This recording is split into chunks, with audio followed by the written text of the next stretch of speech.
tutti parlano di Idda, ma non lo sa come è fatta. Ogni volta che si susi si sbarazza le povere avanze. Non è tornato per contare, non è tornato per sparare. I cristiani si scantano di Idda e fanno corna non ci parlare e non la incontrare.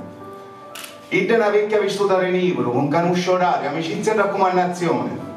Quando arriva si piglia a cuvole, grandi e niglie, mascolo e femmine, armale, periarbole e ciure.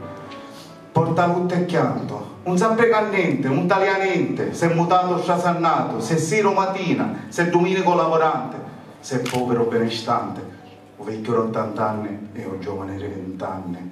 Idda è seria, il dorrire e manco chiance, quando già senta una casa passa prepotente, se ne futte si c'è parente, si picchio malato senza dire niente, non ave mai prescia, talio parrino quando non esce emozione, aspetta, che t'aspetta, perché si sa come se ne va senza mano vacante.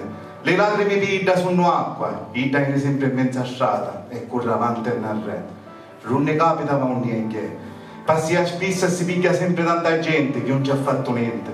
Quando passa e stavi bene sai che è arrivata la tua mala sorte, perché la vecchia è la morte.